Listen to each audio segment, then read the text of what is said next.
तीन कॅबिनेट आहे तेही बघा, त्यांच्या 3 कॅबिनेटमध्ये एकही निर्णय नाही, 0 0 आणि 0।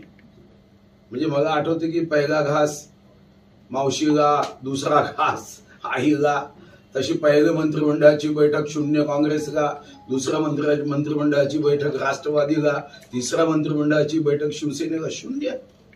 आणि आम्ही 3 मंत्रिमंडळाच्या बैठकी पहिली, दुसरी, तिसरी बघा भरभरून जनतेच्या हिताचे निर्णय घेतले।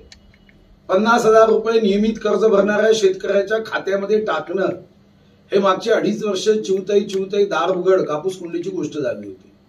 6 मार्च 2020 ला पहिला अर्थसंकल्प या सरकारने मांडला।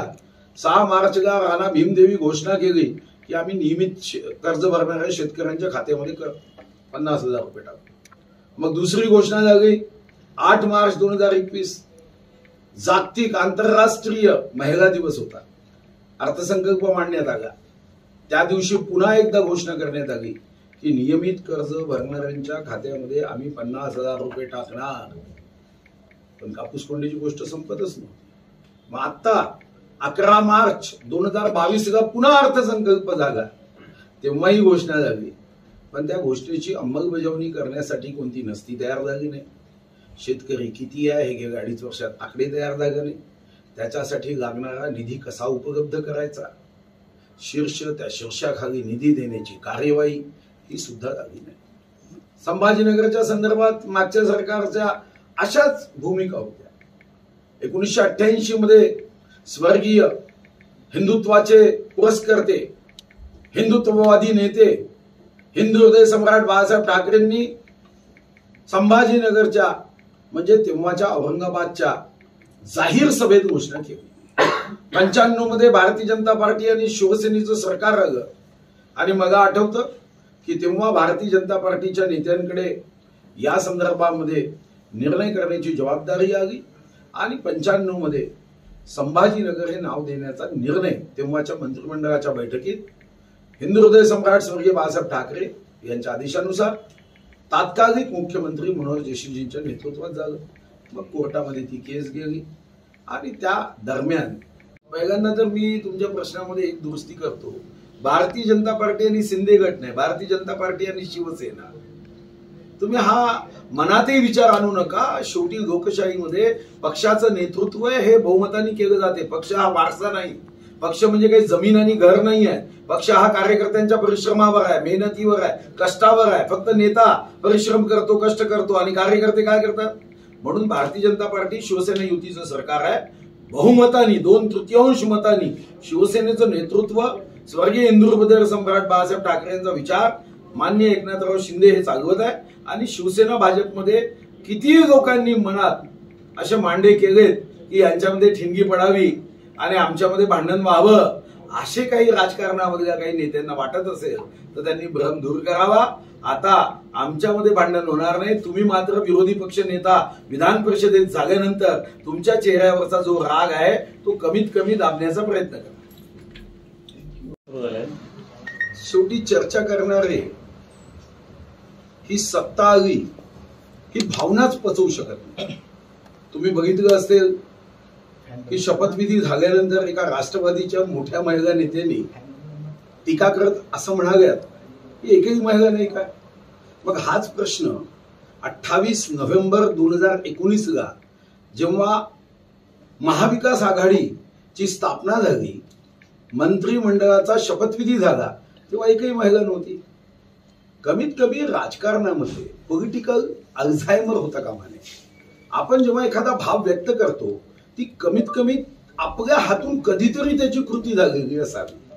मंत्रिमंडळ विस्ताराच्या संदर्भामध्ये सुद्धा कामकाजावर कोणताही परिणाम न होता माननीय मुख्यमंत्री, उपमुख्यमंत्री हे सतत कार्यात मग्न होते।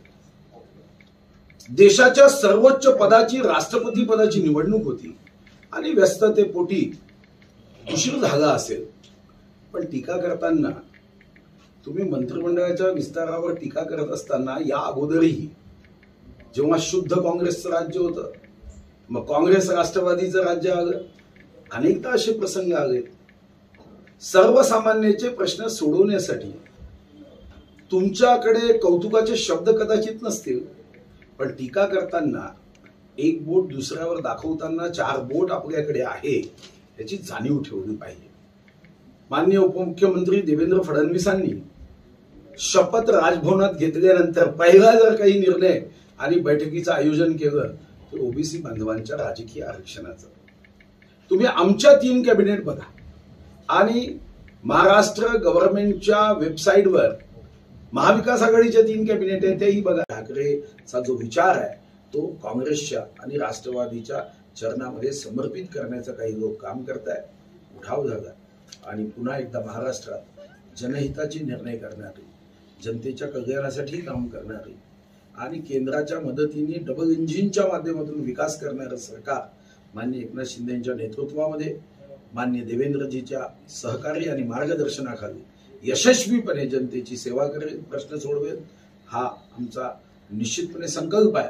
आणि या संकल्पात खाते वाटप, किती दिवस जागे, हे ज्यांना सत्तेचा स्वार्थ असतो ते मोजतात.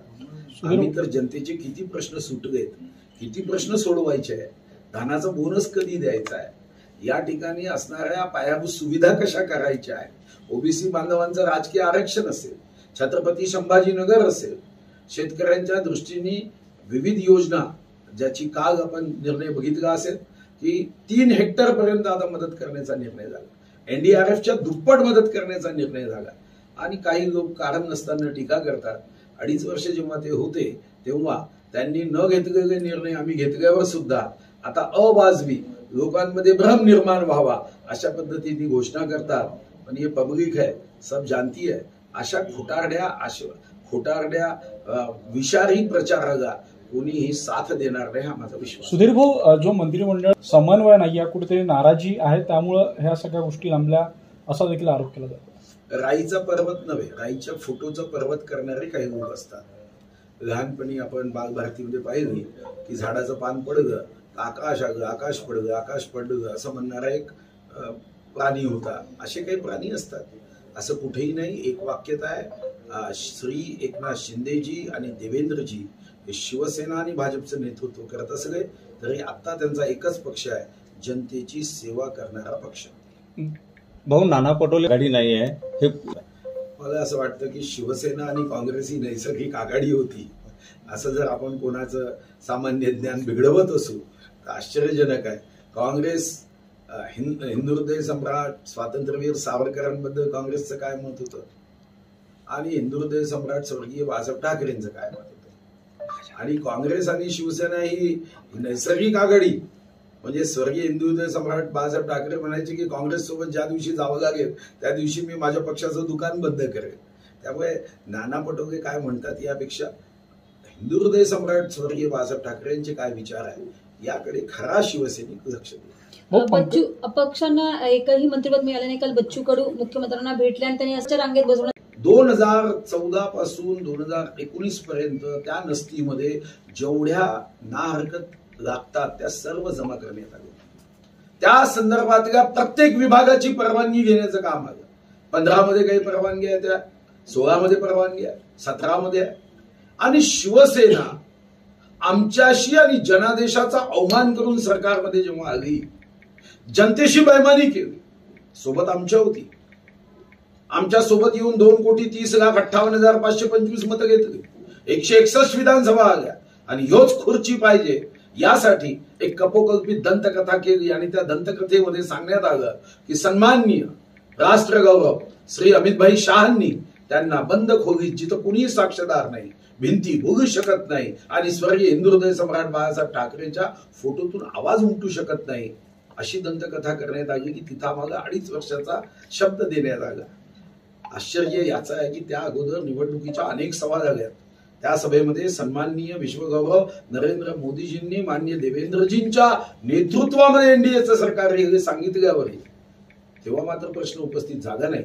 25 ऑक्टोबर 2019 जेव्हा हे लक्षात आलं की भारतीय जनता पार्टीचे 105च आमदार निवडून येत आहे, आता आपल्या मदतीशिवाय सरकार होऊ शकत नाही, तेव्हा मात्र बार्गेनिंग सुरू करण्यात आलं की 2.5 वर्ष आमचे, 2.5 वर्ष तुमचे. आणि या बार्गेनिंगला जनादेशाचा अवमान हा भाजप कधीही सहन करू शकत नाही. कारण पथ का अंतिम लक्ष्य नहीं है सिंहासन पर चढ़ते जाना, सब समाज को साथ लिए हमको है आगे बढ़ना, या भावनेनी भारतीय जनता पार्टी काम करते. आणि आम्ही सांगितलं की खुर्ची नको आहे. बैमानीच्या आधारावर जर तुम्ही आमच्याशी बार्गेनिंग करत असाल तर अशी बार्गेनिंग आम्ही सहन करणार नाही. पुन्हा एकदा चांद्यापासून बांद्यापर्यंत, गडचिरोलीपासून गडहिंग्लजपर्यंत आम्ही लोकांना जागवू, लोकांच्या पर्यंत पोहोचू आणि लोकांचा पुन्हा जनादेश घेऊ. पण 2.5 वर्षात शिवसेनेमध्येच काही लोकांनी उठाव केला. त्यांना हे लक्षात आलं की स्वर्गीय हिंदुहृदय सम्राट बाळासाहेब ठाकरेचा जो विचार आहे तो काँग्रेसच्या आणि राष्ट्रवादीच्या चरणामध्ये समर्पित करण्याचं काही लोक काम करताय. उठाव झाला आणि पुन्हा एकदा महाराष्ट्रात जनहिताचे निर्णय करणारी, जनतेच्या कल्याणासाठी काम करणारी आणि केंद्राच्या मदतीने डबल इंजिनच्या माध्यमातून विकास करणारं सरकार माननीय एकनाथ शिंदेच्या नेतृत्वामध्ये, माननीय देवेंद्रजीच्या सहकार्य आणि मार्गदर्शनाखाली यशस्वीपणे जनतेची सेवा करेल, प्रश्न सोडवेल, हा आमचा निश्चितपणे संकल्प आहे. आणि या संकल्पात खाते वाटप, किती दिवस जागे, हे ज्यांना सत्तेचा स्वार्थ असतो ते मोजतात. निश्चितपणे वेगाने करते यावर माझा पूर्ण विश्वास आहे. त्यामुळे बच्चू कडूजी यांनी सरकारबद्दल नकारात्मक भावना व्यक्त केली नाही. ही ठीक आहे, कधी कधी त्यांची अपेक्षा होती, ती अपेक्षा भविष्यामध्ये माननीय एकनाथराव शिंदे त्यांनी जी इच्छा व्यक्त केली त्याचा विचार करतो. भाऊ, शरद पवार यांनी आज बैठक घेतली पक्षाची आणि जनतेच्या प्रश्नासाठी आक्रमक व्हा असा सूचना त्यांनी राष्ट्रवादी काँग्रेसच्या नेत्यांना दिल्या. तुम्ही कसं? नाही, शेवटी जनतेचे प्रश्न सोडवण्यासाठी सकारात्मक विरोधी पक्ष आणि सकारात्मक विरोधी पक्षाची भूमिका ही तर आम्हाला हवीच आहे. शेवटी अतिशय उत्तम विरोधी पक्ष ज्यांनी या अगोदर सत्ता जर उपभोगली असेल तर त्यांच्या अनुभवाचा आणि त्यांनी घेतलेल्या निर्णयाची जर माहिती आमच्या सरकारला दिली की आम्ही सरकारमध्ये जनहिताचे हे निर्णय केले आणि या निर्णयाला पुढे नेण्याच्या दृष्टीने आपण विचार करावा. तर शरद पवार साहेब यांनी चांगल्या केलेल्या सूचना, पण सूचना एवढ्याच अशा असाव्यात की ज्या सूचनांची अंमलबजावणी त्यांनी केली. अन्यथा एसटी कामगारांच्या संदर्भामध्ये त्यांच्या संमेलनात जाऊन गंभगचक भाषण द्यायचं, मी उपमुख्यमंत्र्यांना समजवतो, तुम्ही मुख्यमंत्र्यांना समजवा, आणि मग त्या लाल रंगाची एसटी चालवून लाल रक्ताच्या लोकांची सेवा करणाऱ्यांना मात्र लाल झेंडी दाखवायची, अशी कृती नको, एवढीच अपेक्षा. भाऊ, पंकजा मुंडे बोलला नसेल म्हणून मला मंत्री केला नाही, भविष्यात पात्रता आली तर करेल. मला ही माहिती नाही, पण एक गोष्ट खरी आहे, पंकजा ताई आमच्या भाजपच्या ज्येष्ठ नेत्या आहेत, अतिशय आदरणीय नेत्या आहेत. त्यांनी काय मत व्यक्त केलं मला माहित नाही, पण व्यक्तिगत मी त्यांच्याशी निश्चितपणे बोलेल, कारण त्यांचं कार्य हे भारतीय जनता पार्टीच्या विस्तारासाठी महत्वाचं आहे. आणि याची जाण भारतीय जनता पार्टीचे अध्यक्ष चंद्रकांतदादा पाटील असेल, आमचे माननीय उपमुख्यमंत्री देवेंद्रजी असेल आणि भारतीय जनता पार्टीच्या प्रत्येक कार्यकर्त्याला त्यांचं योगदान हे पार्टीसाठी अतिशय आवश्यक आहे. हो, स्थानिक स्वराज्य संस्थांच्या निवडणुका ज्या आहेत त्या आता नवीन रचना केली जाणार आहे, त्यामुळे कधी होईल हा सगळा प्रश्न आहे. आणि सप्टेंबर ते नोव्हेंबर या 3 महिन्यामध्ये महाराष्ट्राच्या सर्व निवडणुका निश्चितपणे होतील. भाऊ, असंच काही खाते कधी होईल? म्हणजे खाते वाटपाच्या संदर्भामध्ये मी तुम्हाला रूल्स ऑफ बिझनेसची माहिती देतो की खाते वाटप झालं नाही म्हणून सरकारचं कोणतेही कामकाज अटकत नाही.